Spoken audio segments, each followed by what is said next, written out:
Esto es Diálogo, el podcast de Fundación de Cultura Universitaria. El acoso sexual laboral es un tema muy delicado para quienes lo viven y tener información acerca de estos casos es de vital importancia para poder tratarlo de una mejor manera. El libro Acoso sexual laboral de los doctores Martín Arroyo Akiki y Agustín Godoy da herramientas a aquellos que estén viviendo situaciones de este estilo. Es un gusto tenerlos con nosotros, doctor Arroyo Akiki y doctor Godoy. Muchas gracias. Un gusto a nosotros. Bueno, ¿qué es el acoso sexual laboral y cuáles son los comportamientos que se inscriben dentro de esto? Para empezar con una definición bastante clara, el acoso sexual son todas aquellas conductas que sean, obviamente, de índole sexual, que tengan un tinte sexual y que sean no deseadas por la persona que las recibe, por la víctima, y que le generen o que le amenacen con generar un perjuicio en su trabajo. Una de las principales características también y que a la vez lo diferencia del acoso laboral es que un único incidente puede configurar el acoso sexual. En el acoso laboral se requiere la reiteración. Eso no es así acá. Y bueno, para bajarlo un poco más a tierra, ¿de qué estamos hablando? Cuando definimos el acoso sexual, son, por ejemplo, solicitudes de comportamientos de índole sexual a cambio de una promesa o a cambio de una amenaza. Por ejemplo, si vos cumplís con este acto sexual, te va a ir mejor en tu trabajo, o de lo contrario, no te va a ir bien, la cosa puede empeorar para ti. También puede configurar el acoso sexual un acercamiento inapropiado, a una persona que se abalanza sobre la otra, obviamente cualquier tipo de tocamiento en los hombros, en la espalda, en la cola, en las piernas. Y también por último, que es lo que más se ve hoy en día, es el tema de los usos de expresiones escritas o orales, y esto se traduce obviamente en mensajes de WhatsApp o por el chat de Instagram, cualquier otra aplicación, que obviamente lo vemos constantemente y se ve en, por ejemplo, o directamente en el uso de expresiones pornográficas que se puede tener para con una compañera de trabajo, o de lo contrario con cosas más leves, por ejemplo, una invitación reiterada a salir. En el libro, de hecho, tratamos un caso de un jefe que constantemente invitaba a salir a su secretaria y de la prueba de los mensajes se veía claramente que ella ya no sabía cómo decirle que no. Entonces, bueno, esas son todas algunas de las situaciones y con ejemplos que pueden configurar el acoso sexual, el cual también hay que tener en cuenta que aplica, como le dice el título del libro, tanto para el ámbito público como para el ámbito privado. Es muy buena la aclaración que hace Martín respecto a eso, porque la ley que regula este aspecto, la 18.561, hace esa aclaración, esa distinción entre el ámbito público y el ámbito privado, pero no de manera caprichosa o no buscando ser redundante, sino porque hay particularidades tanto en el ámbito público como en el ámbito privado que requieren un tratamiento especial para la investigación de los casos de acoso y sus respectivas sanciones. Los funcionarios públicos que trabajan para el Estado, para la administración, están en una relación estatutaria, ¿sí? Que implica que para sancionar y cesar a ese funcionario, la institución se debe transitar por un procedimiento administrativo con las garantías del debido procedimiento, que también surge en el ámbito privado, pero que el despido en el ámbito del derecho del trabajo es totalmente diferente al funcional. Entonces, la ley hace esa distinción muy clara del ámbito público y del ámbito privado y a lo largo del texto de la normativa, y lo describimos también en el libro, se genera esa particularidad y el legislador hace esas aclaraciones de cuándo estamos en el ámbito público y cuándo estamos en el ámbito privado, porque hay algunos aspectos que se van a tener en cuenta para un caso y para el otro. Bien, ¿el acoso sexual laboral constituye un delito? No, está buenísima la pregunta porque lo aclaramos ya de entrada. El acoso sexual no es un delito, ¿ah? Es una acción que, como toda acción a nuestro derecho, puede generar daños y ese daño tener que ser reparado, pero no es un delito, es decir, no está en el Código Penal y no se establece una pena ni de prisión ni de penitencia. Las consecuencias del acoso sexual en caso de configurarse es que se le puede reclamar tanto a la empresa como al responsable del acoso una indemnización por daño moral, ¿ah? Y que además puede ser despedido de su trabajo. ¿Y quiénes son los responsables de esta acción? Bueno, existen varios casos. En principio, siempre puede ser la persona que comete el acoso o también puede ser la empresa, el empleador. Acá existen varias distinciones. Si el acoso lo comete, por ejemplo, un gerente, alguien que representa al empleador o el dueño de la empresa en el ejercicio de sus funciones, la empresa ya automáticamente es responsable, porque quien comete esas acciones es la persona que el empleador eligió para que lo represente. Y después, obviamente, también lo puede ser también la empresa en el caso de que el acoso lo cometa otro dependiente, otro empleado, y ella tome conocimiento y no haga nada. Ella está obligada a un montón de cosas, y una de ellas es, una vez que recibe una denuncia, investigar y aplicar las sanciones correspondientes. Y si no lo hace, va a ser responsable. Por supuesto que eso también en el ámbito público es de la misma naturaleza, pero con la particularidad que nosotros estamos en situaciones de jerarquía bien marcadas en el ámbito del derecho administrativo, y el no proceder con las investigaciones correspondientes ante denuncias de acoso constituyen falta grave, que la normativa lo prevé y pone en cabeza del jerarca de la repartición proceder con el trámite del procedimiento administrativo correspondiente según sea el caso, y como también comentaremos más adelante, dependerá ante esa situación de acoso cuáles serán los pasos que se tomarán, dependiendo de si eso se haga dentro de la propia repartición o a través de un órgano externo que puede ser ahí el Ministerio de Trabajo y Seguridad Social. Un pequeño agregado que también te hago, me parece que es importante: pese a que el acoso sexual laboral no es un delito propiamente dicho, perfectamente una acción de acoso sexual puede derivar y constituir un delito. Si una persona, por ejemplo, va más allá de las conductas de acoso sexual que mencionamos al principio e incurre en un delito de mucho mayor entidad, más grave, una violación, un abuso sexual, un atentado violento al pudor, etcétera, ahí ya estaríamos también en zona de derecho penal y por tanto de delitos. Las acciones que decías que constituían acoso sexual laboral debe ser difícil de probar. ¿Cómo es el procedimiento de prueba? Sí, mira, la ley de acoso sexual establece un régimen bastante particular, que es que expresamente habilita la prueba por indicios.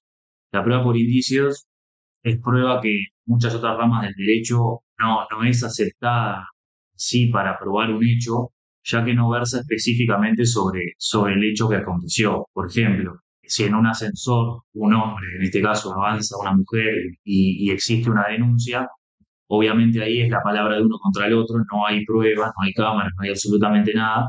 Entonces lo que se habilita acá es saber todo un entorno probatorio mucho más amplio. Por ejemplo, testigos que declaren cómo salió, en qué estado salió esa mujer del ascensor, si salió llorando, si salió nerviosa o no.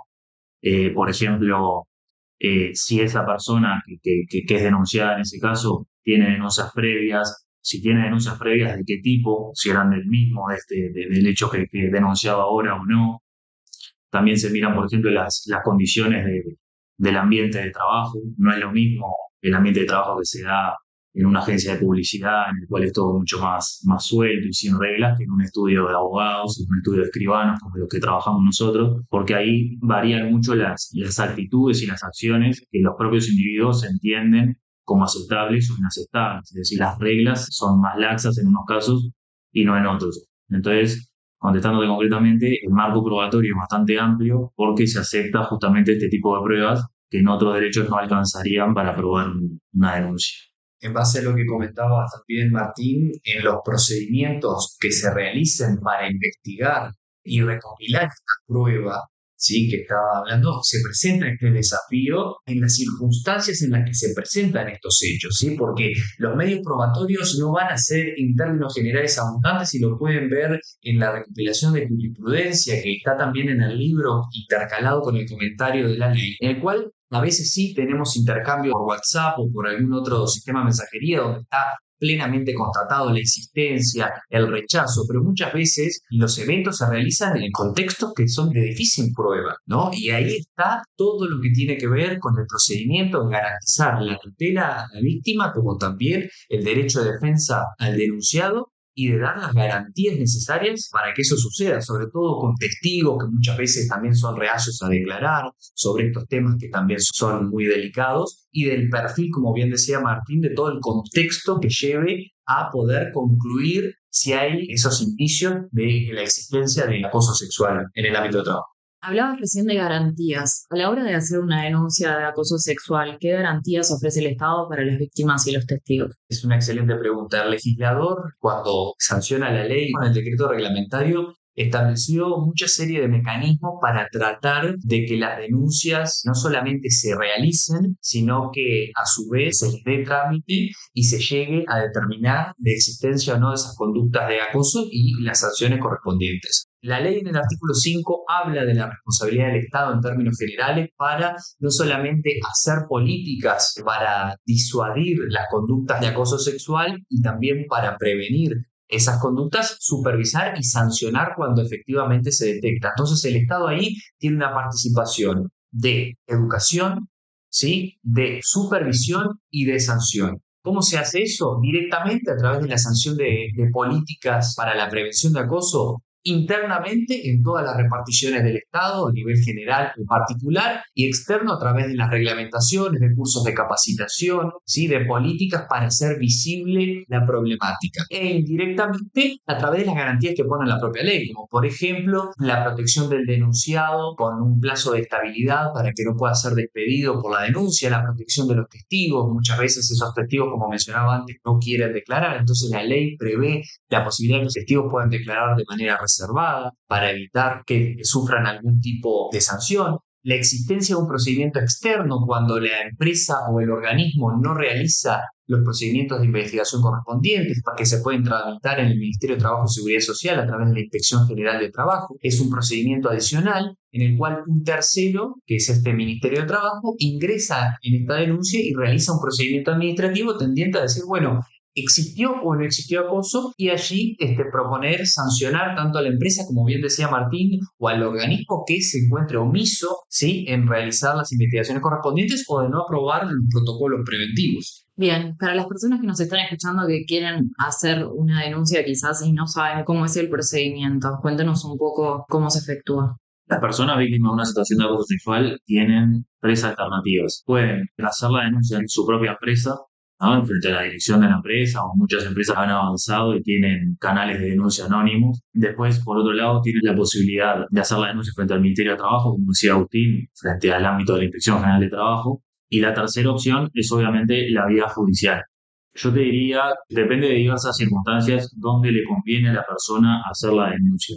Si estamos en el marco de una empresa seria, por lo general una empresa grande, que tenga capacitaciones, que tenga muchos empleados, que la empresa realmente se preocupe por hacer capacitaciones y por erradicar el acoso sexual de la empresa, es un buen mecanismo hacer la denuncia allí, en el ámbito de la empresa, porque el primer interesado es la propia empresa de solucionar eso. Además, muchas empresas, además de que pueden o no estar sometidas a auditorías, realmente les importa que en su empresa no haya estos climas, porque obviamente baja la productividad, obviamente se generan renuncias, o sea, es algo muy nocivo para la empresa.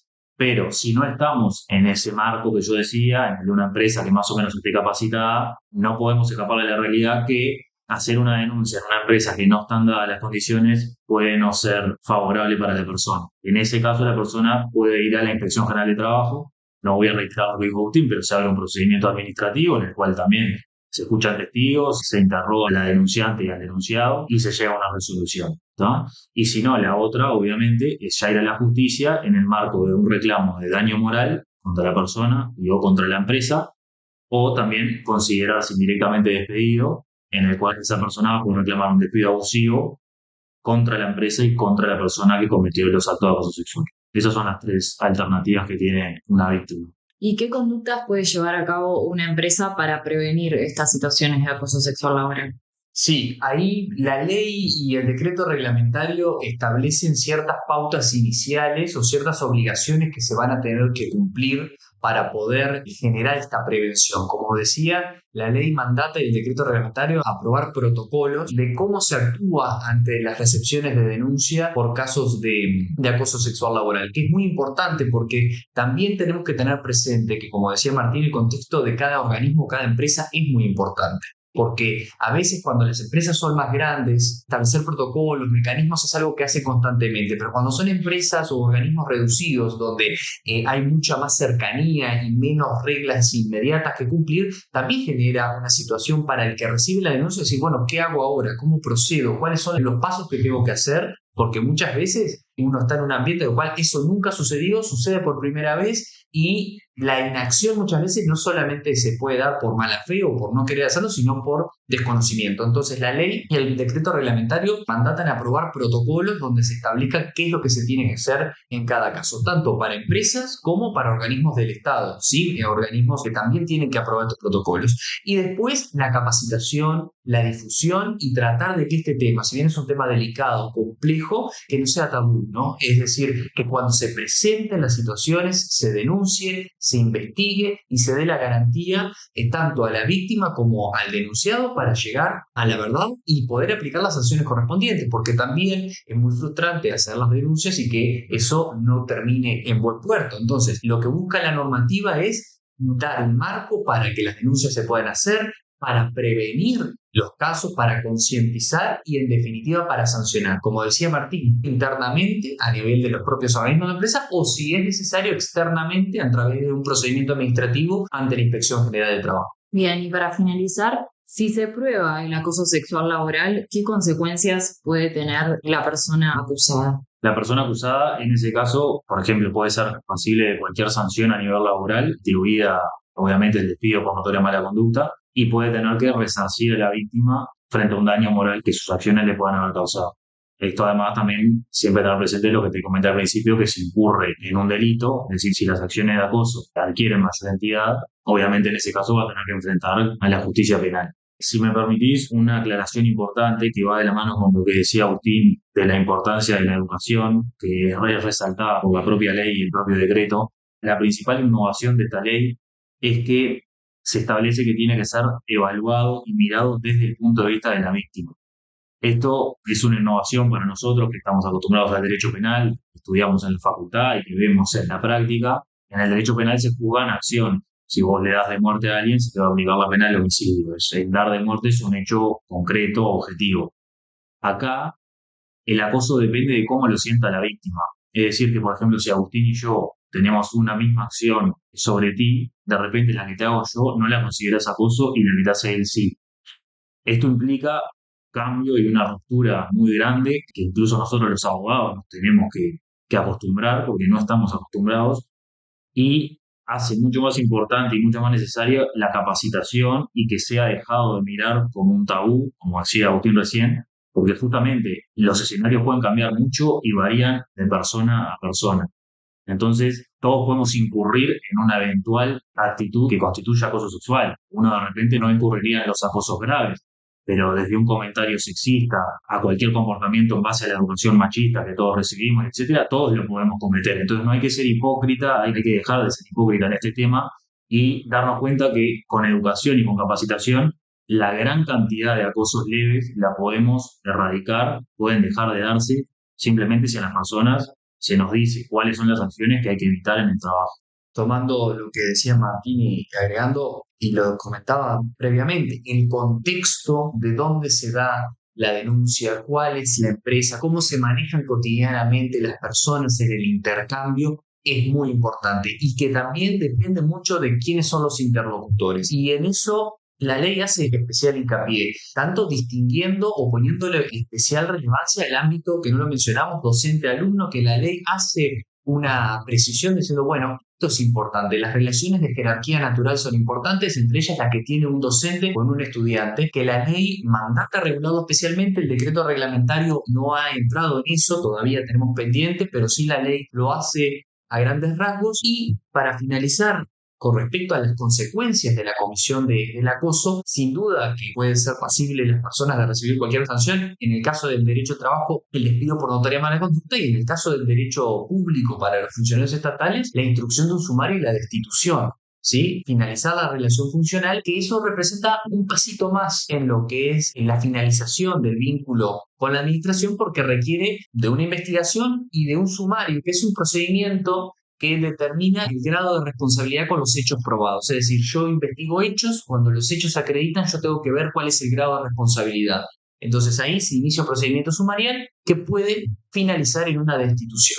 Qué importante y qué interesante todo lo que nos han contado y adentrarnos en estos temas para que haya más información. Martín, Agustín, muchas gracias por acompañarnos. A ti, muchas gracias. Eso te Les invitamos a leer el libro Acoso Sexual Laboral del doctor Martín Arroyo Akiki y el doctor Agustín Godoy, que lo podrán encontrar en Fundación de Cultura Universitaria.